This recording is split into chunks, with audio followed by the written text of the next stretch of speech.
Assalamualaikum warahmatullahi wabarakatuh. Selamat pagi, berjumpa lagi dengan kita di acara Wobabel Speak Up. Nah, kali ini dalam edisi yang spesial, kita akan berbincang-bincang secara eksklusif kepada salah satu pemimpin negeri di negeri Serumpun Sebalai. Siapa lagi bukan dia, Gubernur Provinsi Kepulauan Bangka Belitung, yakni Dr. Erzaldi Rosman Johan SMM. Assalamualaikum Pak Gubernur. Waalaikumsalam warahmatullahi wabarakatuh. Waalaikumsalam. Sehat ya Pak Gubernur ya? Alhamdulillah. Insyaallah sehat terus dan kita jaga kesehatan, baik diri kita sendiri maupun orang lain. Insyaallah kalau kita sehat, orang lain pun yang kita ingatkan jadi sehat. Benar Pak Gubernur. Nikmat sehat di kala pandemi ini benar-benar begitu luar biasa. Karena dengan nikmat sehat ini kita bisa memberikan manfaat lebih kepada orang banyak. Nah, di sini Pak Gub, kita dari tim Wobabel Media mengucapkan terima kasih kepada Pak Gubernur yang telah memberikan kesempatan kepada tim kita bisa berbincang secara langsung seperti ini kepada Pak Gubernur, mengikuti kegiatan sehari-hari Pak Gubernur. Teman-teman yang belum banyak tahu tentang Pak Gubernur, nah beliau ini sebelum menjabat Gubernur Provinsi Kepulauan Bangka Belitung, beliau sudah memiliki segudang pengalaman dalam dunia kepemimpinan. Pak Gubernur ini sebelumnya menjadi anggota DPRD Provinsi Kepulauan Bangka Belitung, dilanjutkan menjadi Wakil Bupati Bangka Tengah 1 periode Pak Gub ya, dan dilanjutkan menjadi Bupati Bangka Tengah selama 2 periode, dan akhirnya beliau terpilih menjadi Gubernur Kepulauan Bangka Belitung di periode 2017-2022. Nah, tahun ini 2001 berarti Pak Gubernur sudah menjalan selama hampir 4 tahun ya Pak Gubernur ya? Hampir 4 tahun. Nah, bisa diceritakan ke kita Pak Gubernur, apa saja catatan-catatan pencapaian ataupun kendala selama Pak Gubernur memimpin Provinsi Kepulauan Bangka Belitung ini? Baik, ya. Pertama, syukur kita ketemu hari ini, Rob ya. Iya, alhamdulillah dalam Pak Gub. suasana yang agak terdesak dan mendesak karena beberapa kali waktu kita ketemu agak mundur-mundur, jadi memang saat-saat yang seperti ini lebih banyak kami manfaatkan untuk berdialog dan berdiskusi dengan awak media apapun selama dalam perjalanan kita ini nanti, insya Allah banyak hal-hal yang bisa kita diskusikan dan bisa disampaikan kepada masyarakat. Jadi alhamdulillah memang hampir selama 4 tahun ini kita sudah melakukan berbagai upaya sesuai dengan apa yang kita janjikan pada saat kampanye beberapa waktu yang lalu, kira-kira sekitar tahun 2017 itu. Yang paling utamanya adalah bagaimana kita mentransformasi mining ke tourism. Nah, mining ke tourism ini adalah suatu kebijakan besar yang mana sebetulnya tidak saja tagline-nya itu tourism atau pariwisata, tetapi dari pariwisata ini sangat banyak sekali turunan-turunan yang bisa digarap. Tetapi tagline pariwisata ini agar lebih memperkuat brandnya, sehingga perhatian kita terhadap pariwisata ini memang besar, tetapi bukan berarti pariwisata di situ bahasa utamanya tidak mengikutkan yang lainnya. Karena di balik pariwisata ini ada beberapa faktor yang akan terungkit atau terangkat. Ya, apa aja itu Pak Gub? UMKM, pertanian, perikanan kita, ya. Iya benar. Terus teknologi ya. Dan lainnya dan lain-lainnya itu, sehingga secara pertumbuhan ekonomi ketika kita mengangkat pariwisata ini, ikutannya ini sangat luar biasa. Nah, di samping itu bukan berarti juga kita mining ke tourism ini langsung mining kita babat, kita nolkan, itu tidak mungkin. Kita migrasi pelan-pelan. Ya, migrasi pelan-pelan, terus kita menyesuaikan sehingga penyesuaian ini nanti bisa diikuti dengan baik, dan perpindahan dari mining ke tourism ini pun dapat berjalan dengan baik tanpa mengganggu struktur ekonomi, sehingga ekonomi kita itu tidak jatuh terlalu dalam. Nah, ini sudah kita lakukan di sektor pertambangannya. Kita harus tidak saja kita mengandalkan timah, pasir dan lain sebagainya. Hilirisasi perlu. Ya, hilirisasi. Hilirisasi perlu, tetapi dalam hal hilirisasi ini kita terbentur karena untuk menghilirisasi ini kan perlu kebijakan BUMN kita di pusat ya Pak Gub, di pusat, dan kita tidak bisa terlalu men-stressing.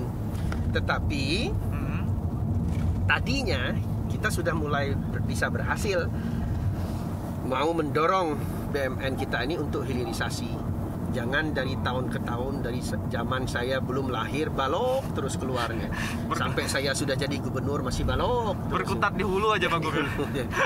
Sampai sekarang masih balok juga. Waduh. Nah, ini sesuatu yang menurut saya sangat merugikan daerah kita, karena nilai tambah daripada timah ini tidak kita dapatkan secara langsung. Tetapi ada hal yang kita dorong berhasil, tapi ini tidak berkenaan dengan PT Timah secara langsung, yaitu kita menghilirisasikan dan memanfaatkan mineral ikutan. Karena dulu mineral ikutan ini diekspor aja, dikirim keluar tanpa melalui proses pemurnian. Kita tidak tahu itu dalamnya apa, Pak. Kita tidak tahu di dalam kita itu cuma apa. Jual timah Betul, timah, dan kita jual mineral ikutan ini secara bebas. Padahal di situ ada ada 13 mineral yang sangat mempunyai harga. Waduh, yang selama ini kita tidak tahu, selama Pak ini kita Gubernur, tidak tahu, dan alhamdulillah sekarang sudah ada satu perusahaan yang berhasil menguraikan itu, dan pada bulan Januari ini memang kita sudah berakhir tidak boleh lagi mengekspor, atau mengirim mengirim keluar mineral ikutan ini tanpa sebelumnya diproseskan dulu pemurnian. Pemurniannya tetap di bubble, Pak Gub? Pemurnian harus di bubble. Kalau tidak begitu, kita tidak memiliki nilai tambah. Oh gitu ya. Nilai tambahnya selain harga, nilai tambahnya adalah kita mempekerjakan masyarakat kita, membuka lapangan pekerjaan. SDM lokal kita, Pak Gub, ya? Pajaknya kita yang terima dan lain sebagainya. Nah, ini dari segi hilirisasi. Alhamdulillah sudah ada hasil dan sudah mulai. Nanti tahap berikutnya ini pasir akan kita minta mulai dari sekarang mereka memproses silika. Jadi silika powder. Nah, ini karena pandemi kita terhambat, padahal investornya sudah ada dari Cina, namanya Xinji Glass. Xinji Glass ini sangat besar sekali di kawasan industri Sadai. Jadi dia akan bangun pabrik di sini langsung. Ya. Jadi nggak langsung ekspor aja. Nggak lagi, dia proses dan kita kasih waktu 3 tahun mereka bikin pabrik kaca di sini. Tapi ini terhambat masalah pandemi. Izinnya sudah selesai dan tinggal mereka mengirim alat-alatnya. Begitu mau dikirim pandemi. Jadi kalau didengar dari kilas Pak Gubernur tadi, ketika Pak Gubernur memimpin provinsi ini begitu banyak tantangan, Pak Gubernur, dihadapkan dengan pandemi. Ya. Kalau bicara tentang timah tadi, saya kalau lihat dari data kita Pak Gubernur, 2020 Pak Gubernur sempat berjuang di pusat tentang saham PT Timah, terus ya kan, royalti, undang-undang Minerba, royalti juga. Iya, dan ini menjadi tantangan. Betul. Ya, untuk 2021 bagaimana Pak Gubernur ntar untuk menyikapinya? Nah, 2021 ini tentunya pandemi masih berlanjut ya. Tetapi kita bersyukur beberapa hal berkenaan dengan perekonomian kita. Per kuartal keempat tadi, kita adalah provinsi kedua terbaik se-Sumatera pertumbuhannya. Luar biasa. Jadi sudah mencapai angka minus 1,04. Jambi pertama minus 0,9 ya. Iya benar. Selebihnya itu 4,34. Benar. Riau sangat terdalam, terkontraksinya minus 4. Itu bukan semata-mata kita kebetulan kita melakukan upaya. Ingat waktu itu kalau nggak salah relaksasi timah kita. Oke, ya relaksasi timah, di mana waktu itu timah dimonopoli bahasanya oleh segelintir orang dan harga di level masyarakat itu sangat rendah. Terus saya mencoba melobi ke pusat agar ini harus dilakukan relaksasi, karena kalau kita tidak melakukan relaksasi ini akan menghancurkan perekonomian kita. Sangat berdampak pada masyarakat, apalagi di kala pandemi seperti ini kan. Kenapa saya minta itu? Memang pengaruh tambang terhadap PDRB kita itu masih besar. 40% Pak? Enggak, 25 sekian. Oh, masih tetapi 25. ikutannya dan lain-lainnya itu kalau dikumpul dengan industrinya, dengan pengelolaannya memang bisa 40%. Oh, seperti itu. Artinya sangat banyak pengaruh ekonomi kita terhadap tambang. Maka tadi saya sampaikan, tidak bisa kita tambang kita langsung secara paksa langsung putus. Enggak bisa. Nah, ini terbukti ketika itu kita relaksasikan, harga di masyarakat pun mulai naik, daya beli masyarakat kan ada. Untuk apa saya nyuruh petani tanam ini? Untuk apa saya suruh UMKM produksi ini, produksi itu? Kalau pembelinya tidak ada. Mengharapkan pembeli dari luar dengan sistem marketplace. Kita karena diongkir dan lain sebagainya. Tapi bukan kita tidak berupaya. Secara geografis tetapi bukan kita tidak berupaya. Tetap kita berupaya. Ada yang mengirim produknya ke sana, ke luar, tetapi jumlahnya sangat sedikit. Nah, ini harus ada strategi memainkan. Strategi. Jadi maka saya selalu menempatkan diri saya bukan saja hanya sebagai gubernur, tetapi adalah sebagai CEO Bangka Belitung. Karena kalau sebagai CEO Bangka Belitung bisa melihat peluang. Bisa melihat peluang. Jadi jiwa entrepreneurnya harus ada dan bisa. Jadi kita melakukan sesuatu itu tidak dengan hanya begitu saja. Kami selalu berkoordinasi dengan BI lebih lagi BPS. Jadi koordinasi Pak Gubernur terhadap lembaga-lembaga keuangan, perbankan bagus ya. Karena by data inilah kita bisa membuat kebijakan yang baik. Kalau kita tidak by data percuma.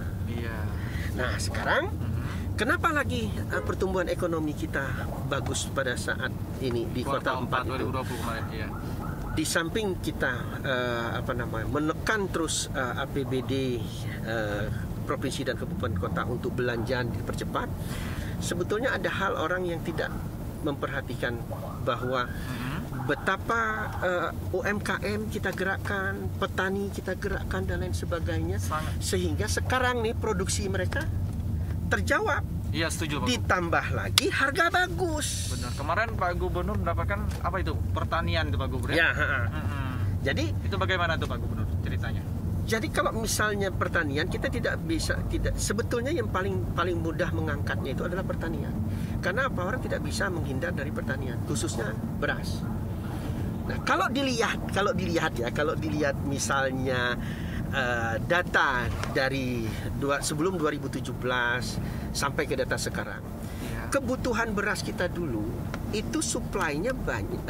Suplainya dari dalam provinsi kita ini hanya kurang lebih sekitar 15%. Jadi kita hanya mampu menopang 15% ya.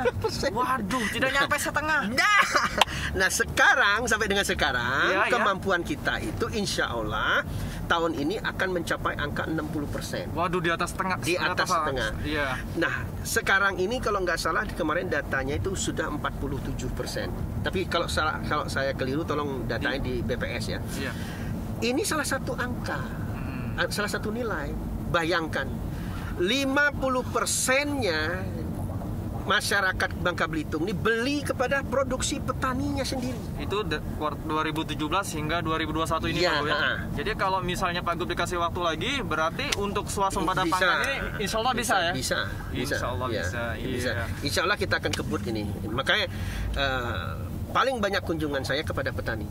Oh, selama kerja ini Pak Gub beberapa 2 tahun belakangan ini. Karena kuncinya kita tahu di situ.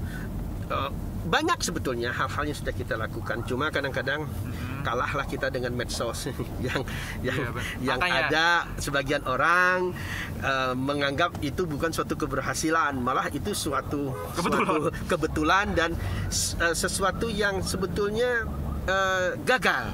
Saya ambil contoh Lada.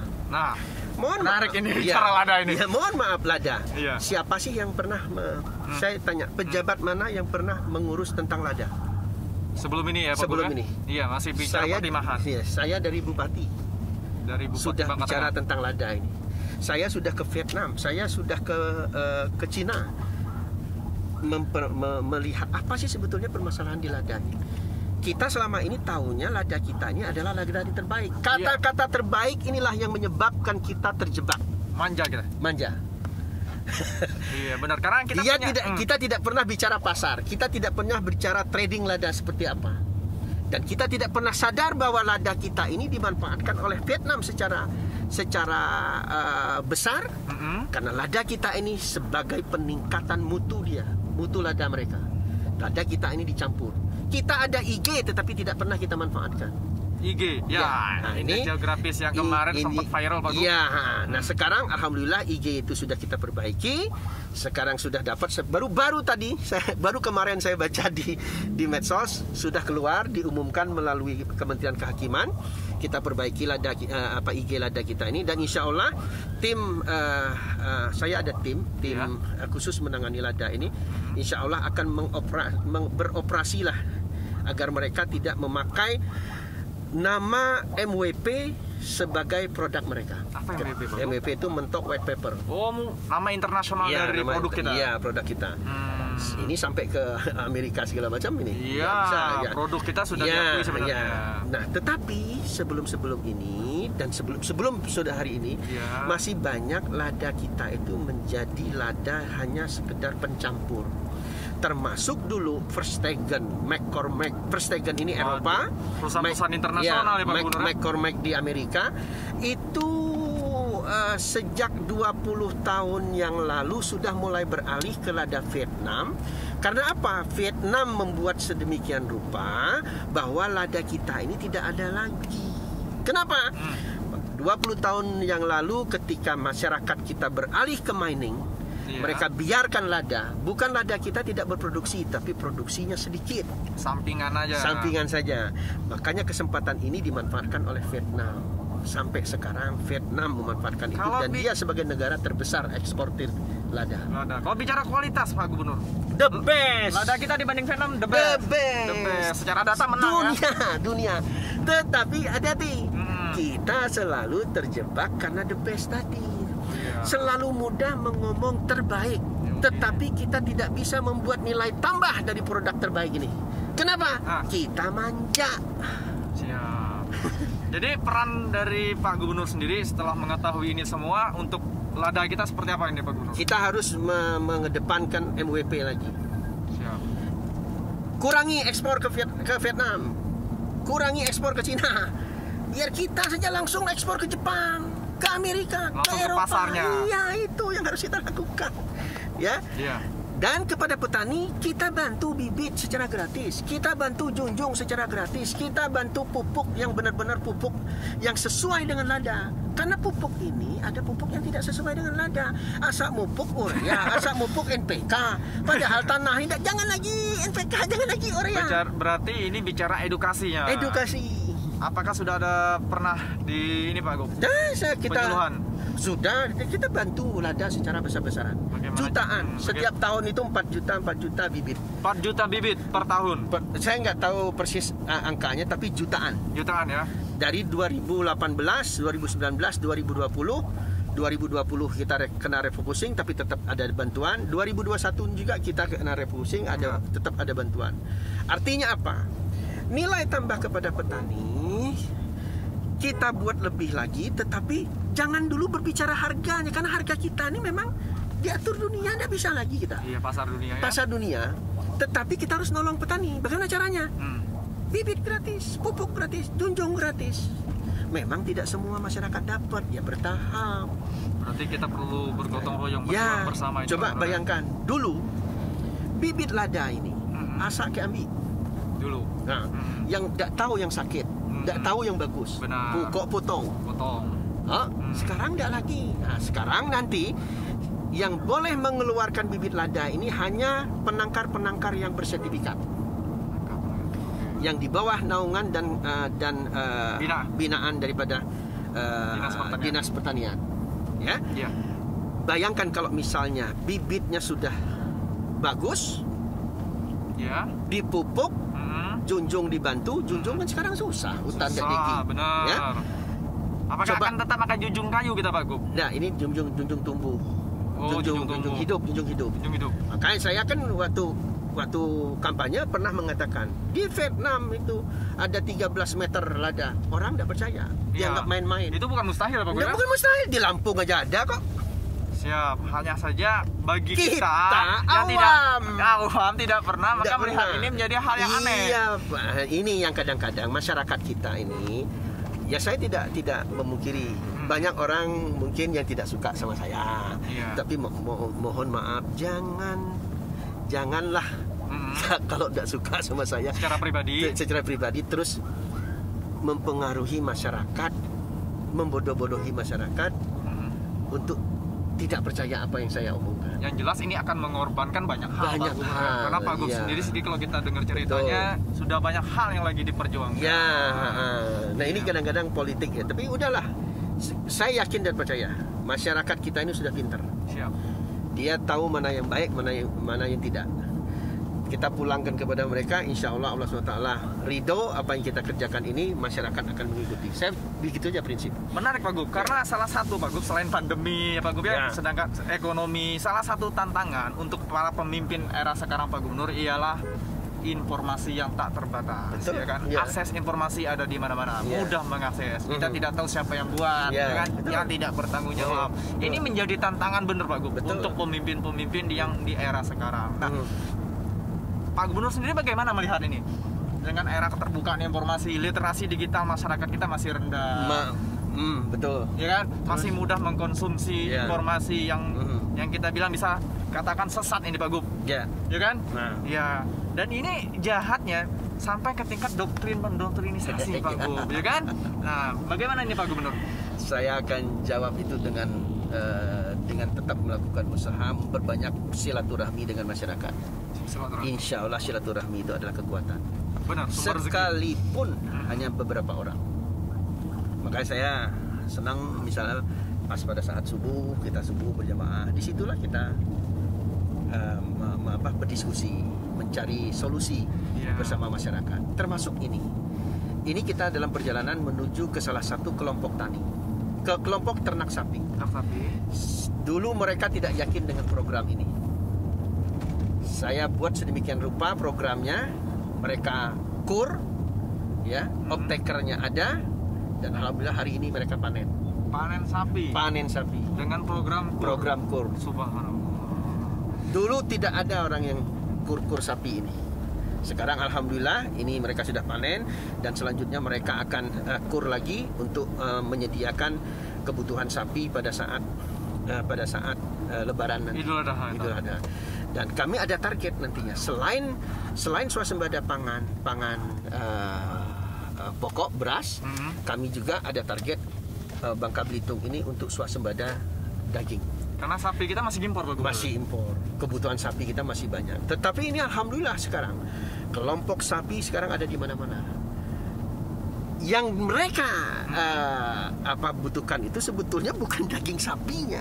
Jadi kita harus belajar merubah mindset mereka. Apa itu Pak Gubernur? Apa yang mereka harus ini kan? Komposnya. Kohe sapi ini sangat dibutuhkan. Jangan sampai nih sekarang program jahe merah. Kohe yang ngirim dari luar. Waduh. Kurang kita. Yo. Masih kurang kita. Sekam padi masih dari luar. Coba. Iya. Padahal peningkatannya sudah cukup banyak.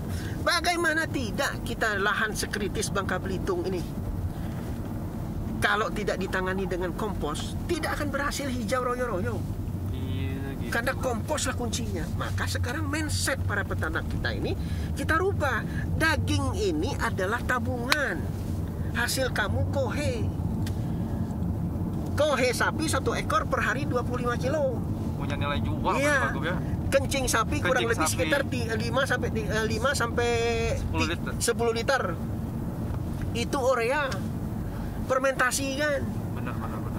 Ya? Iya. Nah, yang begini harus kita ajar mereka. Makanya kita harus memperdayakan mereka dengan baik agar mereka menghargai, agar kita menghargai jerih payah mereka. Caranya bagaimana? Produksilah kompos kita dengan baik. Belilah kompos mereka dengan baik. Jadi PT Timah nanti kalau misal mau merehabilitasi lahan, jangan lagi pakai kompos-kompos dari luar. Berdayakan saja masyarakat. Waduh. Betapa banyak duit yang berputar. Nah, ini salah satu strategi kita. Kenapa minus 1,2 ini? Minus 0,2 ini. Begitu kita tekan produksi termasuk ayam. Mungkin nggak terasa oleh masyarakat sekarang. Telur ayam sekarang sudah jarang dari Palembang. Kita sudah bisa produksi sendiri. Saya tunjukkan nanti investor yang saya undang untuk apa? Untuk ayam ini. Waduh. Karena kita selalu berkomunikasi dengan BI. BI memberikan apa komoditi yang membuat inflasi kita tinggi. Dan salah satu inflasi kita ini yang paling lucu ikan ya Pak Gubernur. Betul. Tapi insya Allah sebentar lagi akan terjawab. Cold storage sudah akan kita bangun. Nah, itu menarik Pak Gubernur. Karena kalau kita bicara tadi Pak Gubernur ya, selama 4 tahun Pak Gubernur memimpin kan Pak Gub pasti sudah mengetahui sektor-sektor apa sih yang menjadi keunggulan Pak Gubernur di Provinsi Kepulauan Bangka Belitung. Ya, tapi sekali lagi tantangannya besar. Saya ambil contoh. Kita butuh cold storage. Ya. Bukan berarti cold storage kita nggak bisa bangun. Ternyata setelah saya cek, ada cold storage yang sudah dibangun tapi nggak dipakai. Ada di mana? Ada ternyata ya. Ada pabrik es yang sudah dibangun nggak dipakai. Wah. Termasuk di Bangka Tengah ada juga. Itu kenapa Pak Gub nggak bisa makainya? Jadi begini, bukan setelah dibangun harga produksinya itu mereka tidak tahu bahwa harga produksi memakai diesel itu tidak efisien. Oh, di sumber energinya. Memang dulu kan listrik kita nih kan biar pet. Makanya masih memakai tenaga diesel. Tapi kan sejak 2018 kan tidak lagi. Iya. Misalnya PLTU kita sudah bertambah. Iya. Sekarang untuk menjawab kebutuhan kita di tahun-tahun yang akan datang, kabel listrik dari Sumatera untuk 150 megawatt sudah oke. Jadi dari sektor energi kita sudah oke lah. Ya, sudah cukup lah. Nah, di sektor pertanian, di sektor perikanan, pertanian tadi saya tambah lagi ya, di samping beras, lada, sawit apa segala macam, karet. Kita sekarang lagi mempolakan, misal di lada harus ada tasela. Tasela ini tanaman selalada. Oh, di antara lada-lada. Di antara lada. Kenapa kita tanam seperti itu? Untuk meningkatkan pendapatan petani. Jadi nanti petani itu dia mau bertani apapun dia harus berupaya menanam 3 komoditi. Kenapa? Dia harus ada hasil per 6 bulan. Sehingga mereka menganggap nanti lada itu sebagai tabungan mereka. Untuk hari-hari ditutup. Tasela. Oh gitu. Di situ ada palawija, termasuk padi, ada kedelai, jahe merah. Sekarang ada porang. Ini komoditi semua. Nah, inilah yang kita harus pacu ke depan. Kita tidak mau lagi melihat ada hutan-hutan di samping kiri kanan kita sepanjang perjalanan lahan tidur. Tapi nanti suatu saat saya yakin dan percaya ketika semangat petani ini sudah ada dan pola pemanfaatan lahan ini terhadap komoditi apapun sudah jelas. Yang penting pembelinya ada. Nah, insya Allah ini akan bisa berjalan. Nah, yang menjadi tugas daripada pemerintah adalah bagaimana kita mengundang off-taker, pembeli, orang yang menjamin begitu panen beli. Saya setuju Pak Gub, karena motivasi dari masyarakat ini mereka mau bergairah untuk menanam ini ketika ada off-taker. Iya. Sekarang sudah kita lakukan. Jahe merah, porang, jagung. Ya, kalau padi mah jangankan off-taker sekarang aja masyarakat kita masih butuh. Iya, masih pasar banyak lokal aja pasar cukup. lokal cukup. Ya. Iya, Nah, iya. tapi kita jangan terus memacu kayak petani padi kita ya. Kita sekarang untuk mendukung panen para petani kita ini, kita sudah mempunyai alat untuk uji beras. Uji beras. Uji beras. Kenapa alat uji beras ini penting? Kenapa Pak Gu? Saya sampaikan. Ya.